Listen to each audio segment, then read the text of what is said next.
안녕하세요. 라봄생의과 원장 김태현입니다. 라봄튜브 유상입니다. 네, 반갑습니다. 네. 예?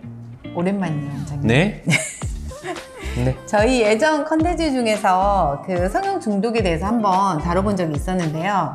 근데 여전히 성형 중독이신 분들이 많고, 이제 원장님도 병원에서도 많이 만나고 하는데, 그거에 대해서 조금 더 집중적으로 이야기해 볼 수 있는 시간을 마련했습니다. 성형수술하는 환자들에게 이렇게 조사를 해봤어요. 성형수술하는 환자의 3분의 2가 반복적으로 성형을 한다고 나와요. 3분의 2나요? 예. 꽤 많죠. 네. 그 중에서 어느 정도는 약간 성형 중독의 가능성이 있지 않을까 이런 생각을 해서 요거를 조금 한번 찍어보게 됐고, 이게 이제 성형 중독이 있는 사람들, 특히 이제 저희 병원에 올 때 항상 보면은 약간 연예인을 좀 따라하고 싶어 하는 친구들이 있어요. 뭐 이게 우리나라도 많잖아요. 뭐 한가인의 코, 뭐 안젤리나 졸리처럼 입술이 더 두툼했으면 좋겠다 이렇게. 그러니까 이제 이런 것들이 결국에는 약간 남들을 좀 따라하고 싶은 그런 성형 중독의 가능성이 있고, 이런 분들이 대부분이 보면은 약간 성형의 환상이 있어요. 그래서 이 자기가 성형을 해서 예뻐져야지 사회적으로 성공도 할 수 있고 인간관계도 훨씬 도움을 받을 거라고 생각을 해요. 근데 실제 그러지 않나요?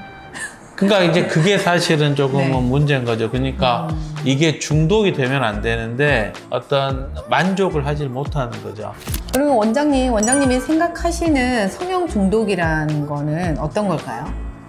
그러니까 이제 성형 중독이 되려면 첫 번째가 가장 중요한 게 자기 자신에 대한 어떤 만족이 없는 거죠. 그러니까 내 외모에 대해서 이게 지나치게 약간 불안하고 불만이 있어. 그러니까 수술해. 근데 이런 성형 중독의 특징은 수술해도 불만족이야. 수술해도 항상 안 좋은 것만 보이는 거야. 그러니까 이런데 했는데 또 안 좋으니까 또 하고 또 하고 또 이렇게 되는 거예요. 그게 첫 번째고, 두 번째는 자존감의 결여. 그러니까 외모뿐만이 아니라 내 정서적인 것도 있고 여러 가지가 있잖아요. 나는 운동을 잘할 수도 있고, 나는 몸이 너무 좋을 수도 있고, 그잖아요, 그죠? 나는 다리가 길 수도 있고. 근데 이런 사람들의 특징은 뭐냐면 그 자존중, 그러니까 나는 외모에만 이게 꽂혀 있어요. 그냥 다른 거는 필요 없고 나는 외모가 멋있어야 돼, 이렇게 생각을 하는 거예요. 그리고 세 번째는 이제 이렇게 성형 중독이 되면 약간 위험하게 행동을 하고 판단을 할 수가 있어요. 그 지금 시청자분들은 잘 모르실 수 있지만 그 한 20년 전쯤에 아마 그 선풍기 아줌마 기억나시죠? 네. 선풍기 아줌마 그분 돌아가셨거든요. 그분 돌아가셨는데 계속 자기 몸에 어떤 환청이 있어서 그 식용유를 계속 얼굴에 넣었잖아요. 그래서 대학병원에서 그 제거까지 했는데 결국엔 돌아가셨거든요. 그게 엄청 위험한 거잖아요. 근데 위험한 걸 뭐 위험한 걸 감수하는 거지, 이 사람들은. 내가 예뻐질 수만 있으면. 성형 중독과 비슷한 어떤 정신 기제를 가지고 있는 정신병이 있어요. 그걸 우리가 그 신체 변형 장애라고 하는데, 이게 이제 정상적으로 생겼는데 못생겼다고 생각하는 게, 쉽게 말하면 나는 어디가 뭐가 문제가 있다고 생각을 하는 거예요. 정상인데. 그러면은 그 사람들은 계속 이제 뭔가를 고치려고 하니까 이런 분들이 성형 중독이 될 가능성이 많고, 이제 그 신체 변형 장애를 진단하는 어떤 그런 이제 진단 기준이 있는데, 이제 그 기준을 제가 한번 이야기를 해드리고, 중독하고 좀 비슷한 것 같아서 그거를 조금 한번 알아보려고 해요. 어쨌든 객관적인 게 뭐가 네. 얻어야 되니까. 네. 예. 제가 그럼 한번 여쭤볼게요. 네. 자, 본인이 매력적이라고 생각하지 않는 몸의 일부에 관해 걱정이 매우 많은 편입니까? 예, 아니요로 답하는 거예요. 여기서 이제 예라고 답을 했을 때는, 그렇다면 이러한 걱정에 너무 사로잡혀 있습니까? 즉, 그것에 대해 너무 많이 생각하거나 이것에 대해 걱정을 덜었다면 하고 바란 적이 있습니까? 그래서 여기서 또 예, 아니요로 답을 하게 되어 있어요.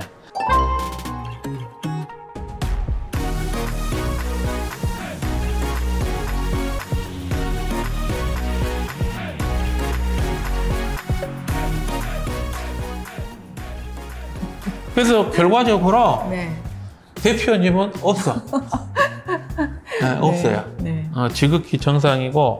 근데 여기에서 이제 이게 이제 여러 가지를 했잖아요. 그러니까 뭐 하나에서 뭔가 만약에 1번에서 A했어 그러면 그것도 가능성이 있고 2번에서 또 A했어 그러면 또 그것도 가능성이 있고 4번에서 또 A했으면 또 가능성이 있는 거잖아요. 네, 네. 그러니까 이런 게 이제 조금 많아. 내가 대답을 했는데 나는 이런 가능성이 조금 많다 이렇게 생각하셨던 분들은 우리가 아프면 치료받는 게 정상이에요. 내가 정신적으로 건강하지 않으면 어떤 수술을 해도 그게 결과적으로 만족할 수가 없어요. 성형 중독이 왜 위험하다고 생각하시나요? 성형 중독이 위험한 게 사고 나니까. 사고 나잖아요. 결국에는 사고 나잖아요. 처음에 서두에 말씀드렸지만 결과에 대한 만족이 없다는 거예요. 결과에 대해서 만족하면 성형 중독은 안 돼요. 그잖아요. 그러니까 결과에 대해서 만족을 못하기 때문에 항상 불안하고 우울하고 정체성이 혼란이 있고 이렇게 되는 거예요. 그러니까 또 찾는 거죠.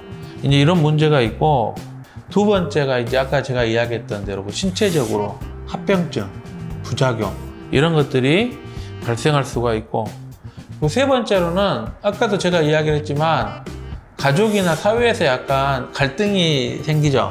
부모 자식 간의 갈등, 부부 간의 갈등, 내 회사에서도 갈등이 일어날 거고 또 마지막으로는 경제적으로 부담이 되죠. 부담이 일은 못하고 계속 해야 되니까 그게 도박에 빠지면 그거거든요. 도박에 빠지면 돈만 생기면 똑같아 앉아요.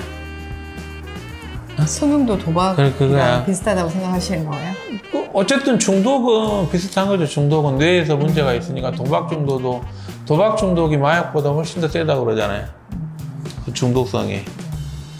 그러니까 원장님이 말씀하신 것처럼 그러니까 본인이 성형 중독이라고 이게 생각하는 분들은 많지는 않을 것 같아요. 근데 생각보다는 또 있어요. 나 성형 있어요? 중독인지 아는 사람들이 나 성형 좋아해 이렇게 생각하는 사람들이 있어요. 그죠? 그잖아요. 왜냐면 주변에서는 아니라고 하는데 자기는 계속 하는 거니까 모르는 사람도 있지만 사실 아는 사람도 있고 알지만 그걸 끊질 못하는 거죠. 알지만. 그러니까 이거 뒷트임 더 이상 하면 안 되는데 자기도 알지만 다투고 싶은 거지. 제가 이렇게 염려되는 부분은 그 모르는 사람들인 것 같거든요. 그런 분들은 뭐 어떻게 해야 되나요?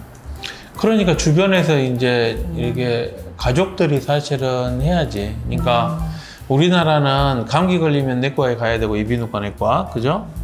만약에 나 당뇨에 걸리면 내과 가죠. 근데 마음이 아프면 아무 데도 안 가려고 해요. 점집에 가요. 네. 그죠? 교회에 가고. 네. 전문가한테 가셔야 돼요. 병원에 오실 게 아니라 전문가한테 가셔야 돼요. 전문가라 하면 뭐 신경정신과나 아니면 뭐 심리 상담. 예. 요즘은 많잖아요.